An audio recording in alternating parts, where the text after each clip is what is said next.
د ملت کور حال شما میمونه که ما صحبت د ناندریزو مسلو پر سر د لارو چارو موندنې ځای خو نن خپله ناندریزه شوی د ولس د کور د ادرسه څخه د موقتې ادارې یا نورې خبرې پورته کیږي او ټول ولس یې په تشویش کې اچولی دی. دا نیوکې د ولسي جرګې پر مشر دي چې د موقت حکومت طرحې ملاتړ یې کړی، خو د افغانانو د نور استازي دا خبره د خپل ملت په خیر نه ګڼي. دوی وایي د ناکامو تجربو تکرار به یو ځل بیا افغانستان ته ناورین راوړي. موږ په دغه نظام باندې قربانۍ ورکړې دي، هره ورځ په لسهاوو ځوانان قربانوو او د هغو د وینو څخه باید شرم وکړو، حیا وکړو چې موږ دلته راځو د موقتې ادارې خبره به دلته مطرح کوو. د خپل جوړ کور باید خراب نه کو، د خپل جوړ کور باید بیرته د سره چې جوړوي دلته چور راځي، چپاول راځي. موږ دغه ترخې ورځې ولیدلې. در آن طرح د ولسي جرګې مشر میر رحمان رحماني پرون ویلي و چې د موقت حکومت طرحه یې ترلاسه کړې او پکې د پارلمان او نظام پایښت شته. حکومت از قضاست. نو دی یې ملاتړ کوي. د ویلي چې دا طرحه نیمګړتیاوې هم لري چې باید حل شي.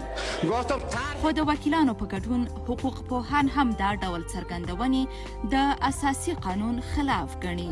د ولسي جرګې د رئیس وروستۍ څرګندونې چې په ترڅ کې د موقت حکومت د راتګ د طرحې ملاتړ کړی، د افغانستان د اساسي قانون او په ټوله کې د ملي منافعو سره په ټکر کې څرګندونې دي.